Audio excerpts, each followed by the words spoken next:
review filmnya Dandi tuh seru banget. Iya, wajib subscribe sih, biar nggak ketinggalan. Subscribe sekarang juga! Cerita diawali ketika Rama, yang diperankan Justin Adiwinata, bersama adiknya Maya dan teman-temannya menempuh perjalanan panjang berjam-jam menuju sebuah rumah tua peninggalan orang tua mereka. Setelah melewati jalan sempit yang dikelilingi hutan bambu sunyi, akhirnya mereka sampai.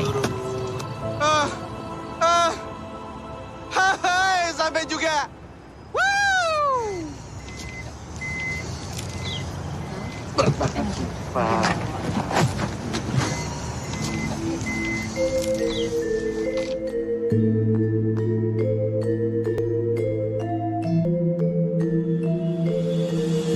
Cerita berlanjut ketika Rama, Maya, Iqbal, Nuri, dan Wulan berdiri di tepi tebing pantai, memandangi ombak besar yang terus menghantam karang. Angin laut berhembus kencang, membuat rambut mereka terurai liar. Dengan wajah serius, satu persatu mereka melemparkan masa lalu mereka ke lautan, berharap semua beban dan kenangan buruk hilang selamanya.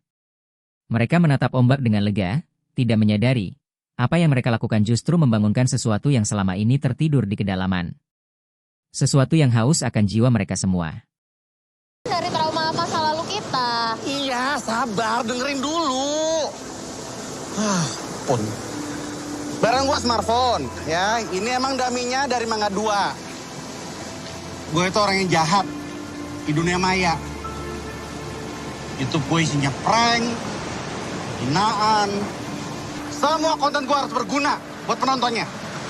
Janji. Pokoknya mulai sekarang, gue mau jadi TikTokers. Yeay. Apa-apa? Aku mau nutup masa lalu aku rapat-rapat. Dan aku mau fokus sama masa depan aku. Terutama aku mau jagain orang yang aku... Oke, kalau gitu langsung ke gue aja kali ya. Barang yang gue bawa, fotonya Ibu sama Nuri. Seperti yang kita tahu mereka bunuh diri. Kematian mereka ngancurin gue banget.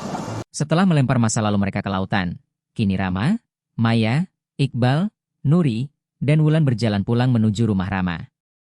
Jalanan yang mereka lewati sempit, di sampingnya mengalir sungai kecil dengan air jernih yang menenangkan. Namun suasana berubah semakin mencekam saat mereka mulai memasuki area hutan lebat. Pohon-pohon tinggi menjulang, menutupi cahaya matahari, membuat jalanan terasa gelap dan sunyi. Hanya suara langkah kaki mereka dan gemericik air sungai yang terdengar. Tanpa mereka sadari, ada bayangan hitam yang mengikuti mereka di antara pepohonan. Udah, lo gak usah ngomel. Semangat lah. Cerita berlanjut saat mereka memasuki rumah tua peninggalan orang tua Rama dan Maya. Di dalam, suasananya gelap dan sunyi. Bau kayu tua dan debu langsung tercium kuat. Lantai kayunya berderit setiap kali mereka melangkah. Di dinding, tergantung banyak foto kenangan lama Rama dan Maya semasa kecil bersama orang tua mereka. Debu tebal menutupi bingkai-bingkai foto itu, membuat wajah di dalamnya tampak samar dan menakutkan. Ruangan itu terasa dingin dan kosong, seolah menyimpan banyak cerita lama yang sudah terlupakan, tapi belum benar-benar hilang.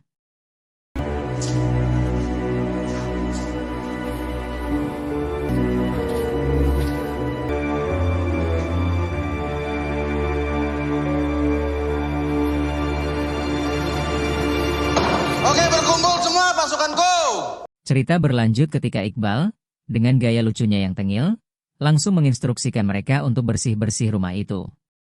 Dengan suara setengah bercanda, dia berkata, "Guys, sebelum ngapa-ngapain, bersih-bersih dulu ya. Rumah tua gini banyak debunya." Tanpa banyak protes, Rama, Maya, Nuri, dan Wulan pun mulai membersihkan rumah tua peninggalan orang tua Rama dan Maya itu, meski suasana di dalamnya terasa dingin dan sunyi. Yang dia suka nyanyiin sebelum kita tidur. Enggak. Na na na na na na na na na na.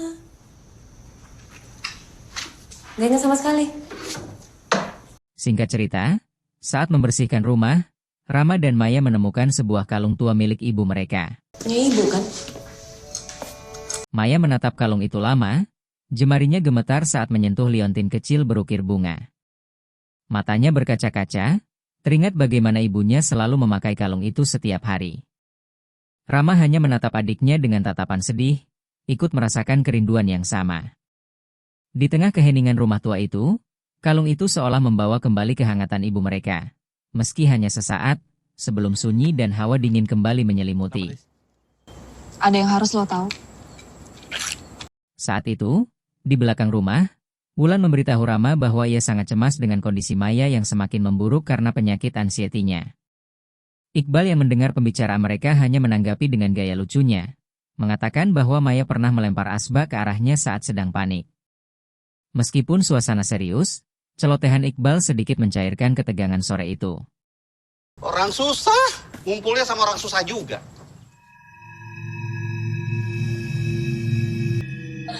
Ada bau darah di kamar ini. Ram! Mai, kamu lupa minum obat lagi ya? Ada bau darah di sini. Ada yang aneh di sini. Enggak, ini bukan salah obat.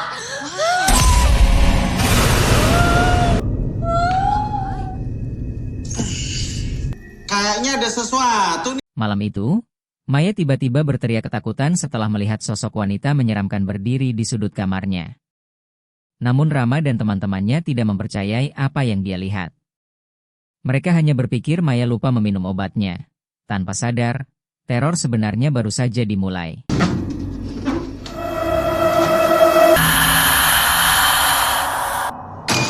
Singkat cerita, saat memeriksa kamar Maya, mereka menemukan sesuatu yang mengejutkan. Ternyata, di balik lemari tua itu, ada sebuah ruangan aneh yang tak pernah mereka ketahui sebelumnya. Ini ruangan bokap gue deh. Bahkan Maya dan Rama pun terkejut, karena semasa kecil mereka tidak pernah tahu ada ruangan tersembunyi di rumah itu. Sumpah ini banyak banget nih pusakanya. Ngaco. Mereka pun mulai mengeksplor ruangan tersembunyi itu. Di dalamnya penuh dengan benda-benda ritual kuno peninggalan almarhum orang tua Maya dan Rama. Bau dupa yang menyesakan dan simbol-simbol aneh di dinding membuat mereka merinding. Seolah tempat itu pernah digunakan untuk sesuatu yang sangat gelap dan terlarang.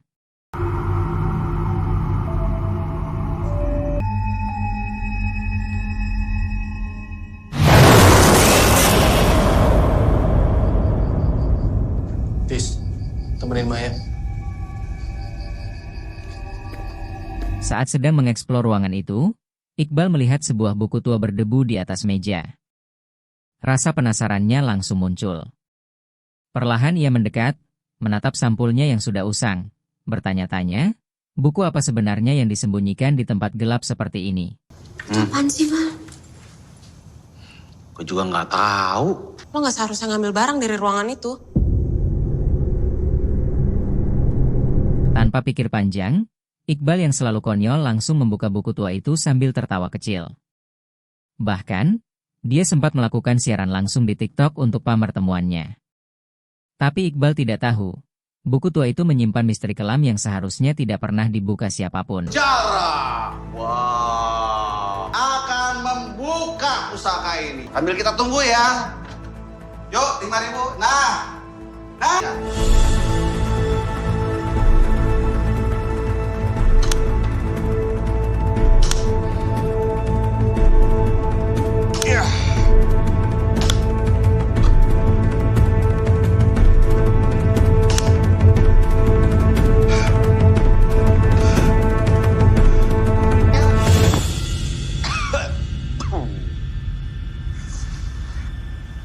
Kita buka.